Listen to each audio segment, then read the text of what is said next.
A'udzu billahi minasyaitonir rajim. Bismillahirrahmanirrahim. Alhamdulillahi rabbil alamin. Wassalatu wassalamu ala asyrafil anbiya'i wal mursalin wa ala alihi wa sahbihi ajma'in.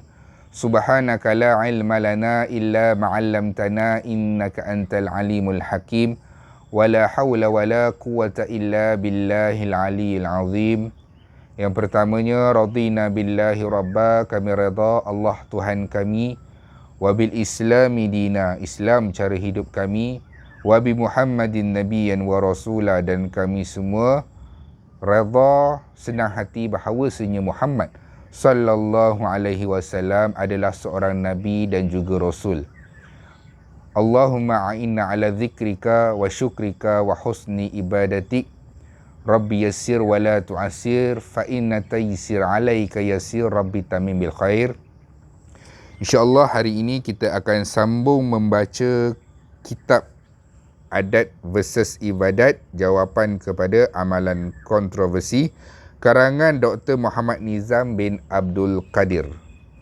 Sebuah kitab yang membincangkan berkaitan dengan satu-satu ibadah yang kita lakukan, terutamanya di Nusantara, Melayu Nusantara ini. Adakah satu-satu ibadah itu yang menjadi adat? Sebagai contoh, Yasin malam Jumaat. Sebagai contoh, zikir berjemaah selepas solat. Sebagai contoh, salam selepas solat. Maksudnya kita salam ramai-ramai selepas solat. Kemudian imam membaca surah An-Nas selepas ataupun sebelum melaksanakan solat. Adakah perkara-perkara yang dilazimi kita di Melayu Nusantara ini, adakah perkara-perkara tersebut dibenarkan dalam Islam ataupun ditegah? Sebagai contoh, Dr. Muhammad Nizam bin Abdul Qadir mengambil pendekatan adakah amalan-amalan yang selama ini menjadi keutamaan ataupun menjadi tradisi kita di Nusantara ini dari sudut ibadah, adakah amalan-amalan ini mendatangkan murka Allah Subhanahu Wa Taala ataupun dilarang dalam Islam, ataupun sebenarnya perkara tersebut tak ada masalah pun untuk dilakukan kerana ianya amalan yang baik. Jadi, Dr. Muhammad Nizam bin Abdul Qadir mengambil pendekatan jalan tengah. Maksudnya, tidak membida'ahkan satu amalan, tapi tidak juga menghukum seseorang itu, kumpulan lain, sebagai kafir atas sebab dia menolak bid'ah tersebut. Jadi, Dr. Muhammad Nizam bin Abdul Qadir ini mengambil jalan ataupun memberitahu dalam buku ni sama ada amalan tersebut boleh dilakukan ke tak boleh dilakukan, dosa ke pahala. Itu sahaja yang diambil oleh Dr. Muhammad Nizam untuk menerangkan kepada kita sebagai orang umum. Sebagai orang umum, apa yang kita perlu tahu adalah perkara tersebut boleh dilakukan ke ataupun tidak perlu dilakukan, walaupun perkara tersebut tidak dilakukan oleh Rasulullah sallallahu alaihi wasallam. InsyaAllah kita akan masuk hari ini bab 11, iaitu zikir secara berjemaah. A'udzu billahi minasyaitonir rajim. Bismillahirrahmanirrahim. Ya ayyuhalladzina amanu dzkurullaha dzikran katsira. Allah bagi tahu dalam Al-Quran surah Al-Ahzab, wahai orang beriman, ingatlah akan Allah dengan ingatan zikir yang banyak. Ini adalah dalil yang menyatakan bahawa Allah menyuruh orang yang beriman, zikirlah, mengingatilah Allah dengan banyak, dengan ingatan yang banyak. Jadi, zikir ini adalah dalil ataupun suruhan daripada Allah Subhanahu Wa Taala. Kita nak tengok apa permasalahannya. Kita nak tengok apa permasalahan zikir ini. Menjadi amalan masyarakat Nusantara berzikir selepas solat, dan selalunya zikir selepas solat ini menjadi secara berjemaah. Maksudnya lepas kita solat di masjid terutamanya, Dan ada pun di rumah, kita solat secara berjemaah, imam lepas memberi salam, Assalamualaikum warahmatullahi, Assalamualaikum warahmatullahi. Lepas bagi salam, apa dia? Imam akan wirid. Sebagai contoh, Astaghfirullahalazim, Allahumma ajurna minan nar, Allahumma antas salam wa minkas salam wa ilaika ya'udus salam, fahayyina rabbana bisalam.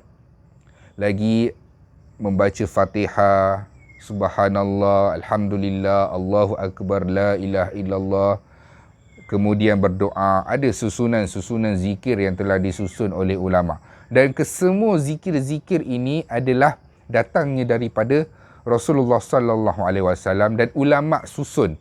Ulama susun untuk dijadikan sebagai wirid selepas dilaksanakan solat. Maksudnya, lepas solat, kita duduk sekejap untuk berzikir.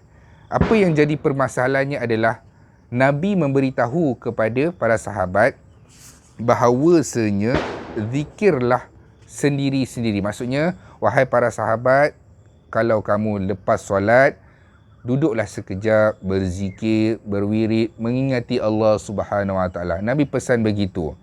Dan dalam kehidupan Rasulullah sallallahu alaihi wasallam, selepas solat berjemaah di Masjid Nabawi, Nabi tidak membaca zikir secara berjemaah. Maksudnya, Nabi akan berzikir secara sendiri-sendiri dan para sahabat pun ada berzikir secara sendiri-sendiri. Kita nak tengok apa permasalahannya. Dalam satu riwayat daripada Imam Ad-Darimi, Ibnu Mas'ud memberitahu tentang kumpulan manusia yang berhimpun untuk berzikir. Maksudnya berhimpun berzikir secara berjemaah. Ibnu Mas'ud radhiyallahu anhu memberitahu bahawa ini adalah perkara bid'ah. Hukumnya adalah bid'ah, iaitu perkara yang tak pernah pun Rasulullah sallallahu alaihi wasallam lakukan di zaman Rasulullah dan juga zaman para sahabat radhiyallahu anhu. Tapi Rasulullah sallallahu alaihi wasallam berwirid dan berzikir. Apa kata Rasulullah? Kana Rasulullah sallallahu alaihi wasallam, adalah Nabi Muhammad sallallahu alaihi wasallam, idzan sarafa min salatihi astaghfaru salasa wa qala, Nabi Muhammad beristighfar sebanyak 3 kali. Lepas tu Rasulullah berkata lagi, Allahumma antas salam wa minkas salam, tabarakta dzal jalali wal ikram. Maksudnya, ya Allah, engkau lah yang memiliki kesejahteraan dan daripada engkau lah asalnya kesejahteraan. Segala keberkatan adalah milik engkau, ya Allah, yang memiliki kebesaran. Itu adalah dalil ataupun hadis daripada Nabi yang memberitahu keutamaan untuk kita selepas solat ataupun berzikir, berwirid, mengingati Allah Subhanahu Wa Taala. Kalau tuan-tuan nak tahu lagi lebih lengkap, boleh tengok dalam kitab Al-Azkar karangan Imam Nawawi tentang zikir selepas solat. Apa kata Imam Nawawi? Kalam Imam Nawawi, ajma'al ulama ala istihbabi zikri ba'da solat. Para ulama bersepakat secara ijma', maksudnya para ulama secara keseluruhannya, majoriti mengatakan galakan zikir selepas solat. Maksudnya ada galakan kita untuk melaksanakan zikir selepas solat. Dalam isu zikir secara berjemaah, berbeza. Tadi adalah Rasulullah memberitahu berzikir, mengingati Allah selepas solat. Tapi Nabi tak bagi tahu secara berjemaah. Pendapat pertama, tidak menggalakkan amalan zikir secara berjemaah.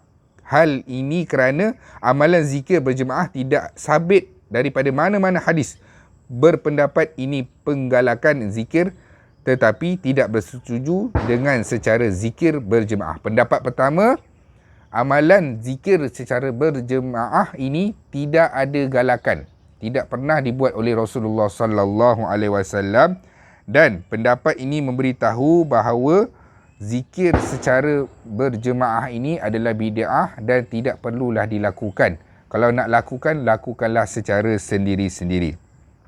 Pendapat kedua, mengharuskan zikir secara berjemaah sebagaimana amalan masyarakat hari ini atas pertimbangan dalil terhadap amalan zikir berjemaah. Ada beberapa pertimbangan.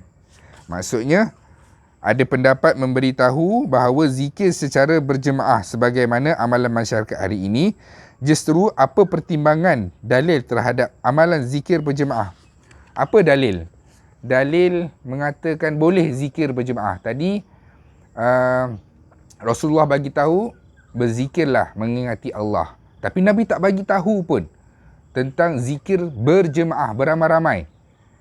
Dan dalam hadis Nabi bagi tahu kalau nak zikir, zikir sendiri-sendiri.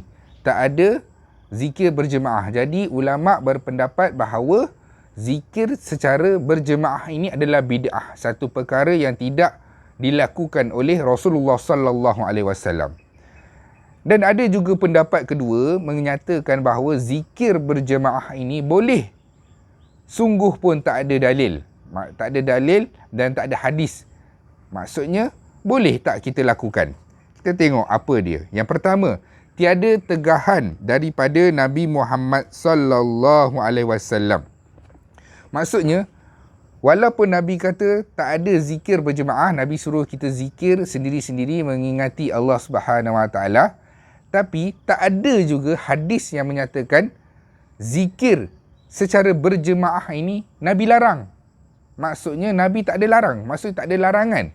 Tak ada larangan daripada Rasulullah sallallahu alaihi wasallam. Baik dalam hadis ataupun nas Al-Quran. Prinsip ini berdasarkan firman Allah Subhanahu Wa Taala, "Wa ma a'udzubillahi minasyaitonir rajim, wa ma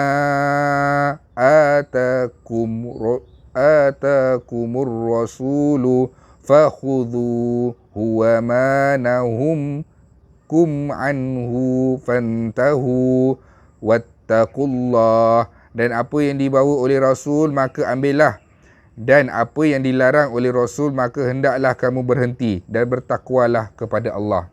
Maksudnya ada ayat Al-Quran dalam surah Al-Hashr yang memberitahu bahawasanya wa ma atakumur rasul, dan apa yang dibawa oleh Rasul kamu fakhudhu, maksudnya ambillah. Dan apa yang dilarang oleh Rasul kamu wa ma nahakum anhu fantahu, dan hendaklah kamu berhenti dan bertakwalah kepada Allah. Dalilnya apa? Dalilnya dalam Al-Quran bagi tahu bahawasanya apa yang Rasul buat, laksanakanlah apa yang Nabi bagi tahu, dan kalau ada yang Nabi tegah maka tinggallah. Tapi dalam isu zikir secara berjemaah ni tak ada larangan daripada Allah Subhanahu Wa Taala ataupun tiada larangan secara khusus daripada Nabi melalui hadis-hadis Rasulullah sallallahu alaihi wasallam. Jadi ini adalah dalil menyatakan bahawa zikir secara berjemaah ini boleh dilakukan. Boleh dilakukan sebab apa? Allah bagi tahu dalam Quran, kalau ada benda yang Nabi larang, tinggalkan. Tapi Nabi tak larang. Dan Nabi juga tidak menyuruh. Maka dalam amalan berzikir untuk mengingati Allah Subhanahu Wa Taala, tiada sebarang masalah yang sepatutnya kita fikirkan. Kerana apa? Kita kenalah mengingati Allah secara apa? Secara jaga, berdiri, duduk dan baring.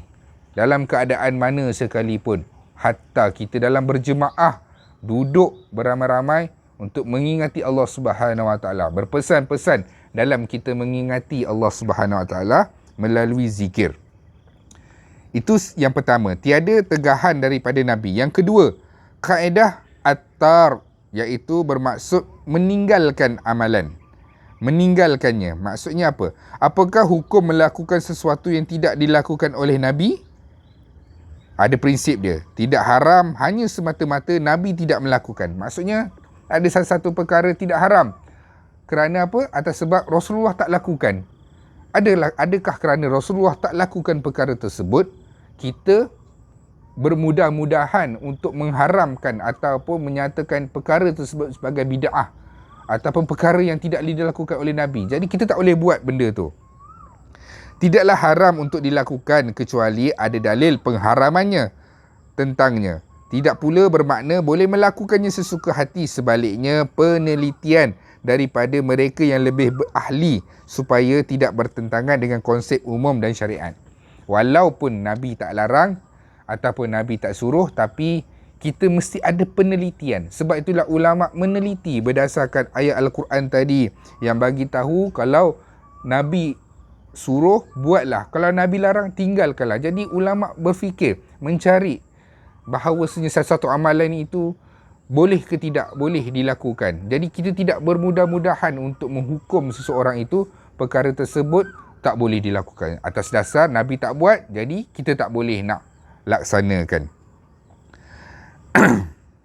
Ibnu Abbas menyatakan bahawa zikir dengan meninggikan suara selepas solat fardu berlaku pada zaman Nabi.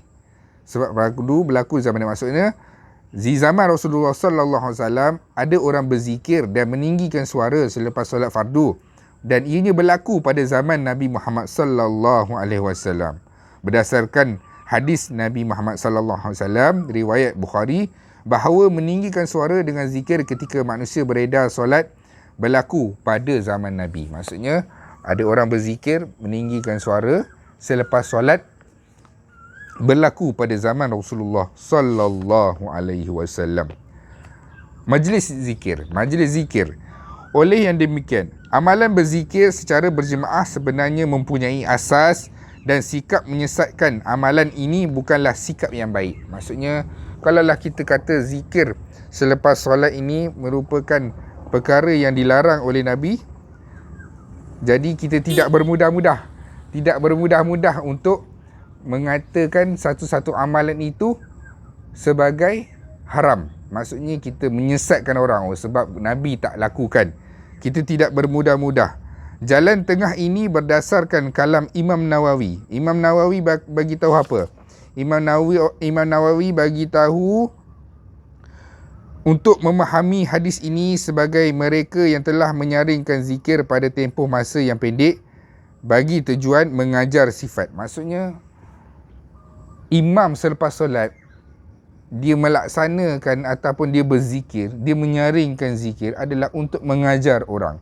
Untuk mengajak orang berzikir dan juga memahami cara tata zikir.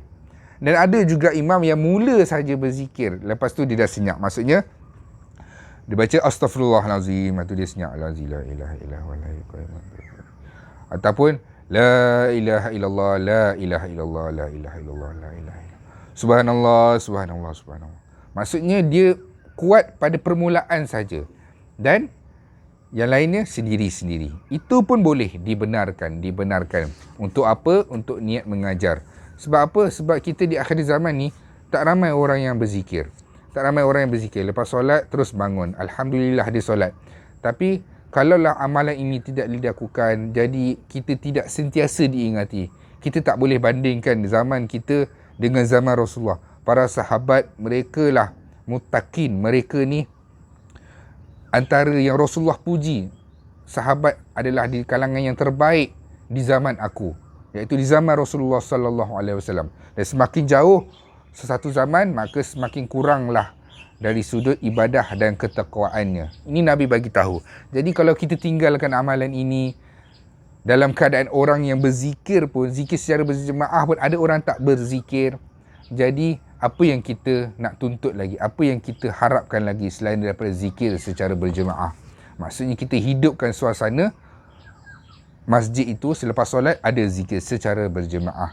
Kita membaca zikir beramai-ramai. Kalau kita tidak bersetuju sekalipun, kita buatlah bersendiri-sendiri. Tapi janganlah kita bermudah-mudahan untuk membida'ahkan orang. Apa dia? Dalam Al-Quran ada memberitahu bahawa berzikir, berdoa ini boleh tak secara berjemaah? Ada dalilnya. Dalilnya apa? Dalilnya di dalam Al-Quran. Dalam Al-Quran ada bentuk doa yang Rabbana. Rabbana maksudnya Al-Quran. Dalam Al-Quran doa yang disebut secara jamak, plural. Maksudnya, wahai Tuhan kami. Masyhur doa ini. Rabbana atina fid dunya hasanah wa fil akhirati hasanah wa qina azabannar. Apa maksud dia? Apa yang kita faham? Wahai Tuhan kami, berikanlah kami kebaikan dunia dan kebaikan di akhirat, dan peliharalah kami daripada azab api neraka. Kami. Jadi tidaklah salah untuk kita berdoa secara berjemaah. Sebab apa? Di dalam ni menyebutkan Rabbana, Tuhai Tuhan kami. Jadi kami itu adalah satu jumlah yang ramai, iaitu berkumpulan, jamak. Jadi membaca doa secara jamak ataupun berjemaah pun tidak ada masalah, kerana ianya tidak bertentangan dengan Al-Quran dan hadis. Maksudnya perkara tersebut tidak mendatangkan dosa ataupun melanggar syariat dalam kita beragama. Dan apa kesudahannya? Kesudahannya tiada tegahan dalam hadis. Justru untuk menyatakan bahawa Nabi tidak pernah berdoa secara berjemaah atau tidak berdoa secara berterusan sekalipun selepas solat, hal ini mungkin mempunyai asas. Namun untuk mengharamkan amalan ini, pihak yang mengamalkannya mempunyai kefahaman dalil yang berbeza. Maksudnya ada pendapat yang kata boleh, ada pendapat yang kata tak boleh. Ada dalil, ada hadisnya. Jadi janganlah kita bermudah-mudah untuk menyesatkan seseorang atas sebab kerana Rasulullah sallallahu alaihi wasallam tak lakukan, jadi perkara itu menjadi bid'ah. Bid'ah, dan kita sesuka hati membid'ahkan ataupun menyatakan seseorang itu sesat atas sebab dia tidak bersama corak pemikirannya dengan kita. Wallahu alam. Jadi sekadar itu dulu. Yang baik datang dari Allah, yang lemah adalah kelemahan saya sendiri.